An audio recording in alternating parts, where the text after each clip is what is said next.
አብዛኛው ኢትዮጵያዊ ሽቦ አልጋ ላይ ነው የሚተኛው። አብዛኛው ኢትዮጵያዊ መደብ ላይ ነው የሚተኛው።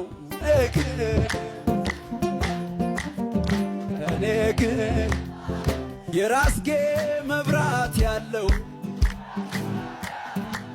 አልጋ ላይ ነው የምተኛው። ቆይ እዚህ ሱቅ ዘፋን ካልበረገር እቃ አይሸጥም እንዴ?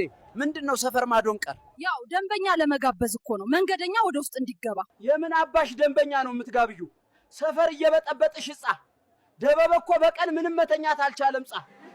እንደውም ጻ ለደቤ ስልክ ከናንተ ገዛለው ነበር ያልኩት ትቼዋለሁ ጻ። በሀብታም ቤት ተጫውቼ ነው አይፎን 16 ፕሮ ማክስ ማሸንፍለት። እራት ቀርቧል፣ ታጠቡና ነው አንድ ላይ ነው። ዛሬም ሽሮ እንዴት ነው? ቁርስ ሽሮ ፍትፍት፣ ምሳልጫ ሽሮ፣ እራት ደግሞ ተጋቢ ነው። ምን በላው ጻ። ሴትዮ በሽሮ ልትገይን ነው እንዴ ጻ? ደበበን አታየውም ጻ? ወዙ ራሱ እኮ ጠፋ፣ እየቀነጨረ እኮ ነው። ብትመቹ ከሰውነቱ ሽሮ ቡን ይላል። ባለፈው በሀብታም ቤት የሰራሁት ብር አለ 1 ኪሎ ስጋ ግዢና ሽሮ በስጋ ለምሳ ቶሎ ስሪልን። ማታ በህልሜ ፖሊስ ጣቢያ አድርኩኝ። ፍቱልኝ እስኪ። ይበልህ መታወቂያ ሳትይዝ ማንተኛለህ። ባለፈው 2 ሴቶች ታክሲ ውስጥ ለመግባት በጣም ሲገፋፉ አይቶ ረዳቱ በቃ በእድሜ የሚበልጠው ቀድሞ ይግባላቸው፣ ሁለቱም ተመለሱ። አዲስ ፍቅረኛሞች ምን እየሆኑ ነው? ባለፈው ወንድየው ይደውልና ፍቅር ሜሴጅ ልጽፍልሽ ስለሆነ ቫይብሬቱ እንዳያስደነግጥሽ አይልም። የሆነ ቀን ፋርማሲ መድኃኒት ለመግዛት ተሰልፌ አንዱ ሰው አስተኝቼ ነው ብሎ አስቀደም ነው። ከዛ ምን ቢገዛ ጥሩ ነው? ኮንዶም። ምን ትላለች ኮሜንቷ? ቁጥርህን ላክልኝ እኛ ማማዬ የጫማዬን የወገቤን። እሺ ከዛስ? ሃዬ የህዳሴ ግድባችንን መጠናቀቅ ተከትሎ በየቦታው የመብራት አገልግሎት እየቆመ ይገኛል።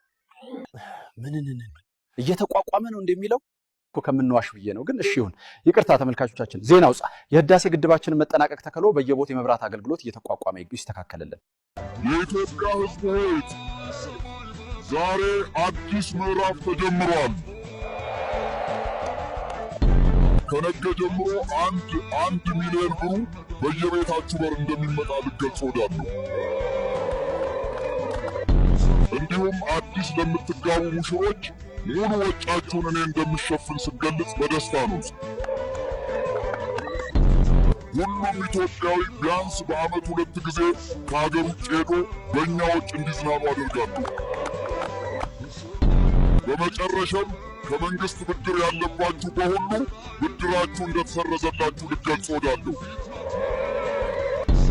ሁላችሁም ለሁሉም ኢትዮጵያዊ ሸር አድርጉ። ኢትዮጵያ ለዘላለም ትሳቅ።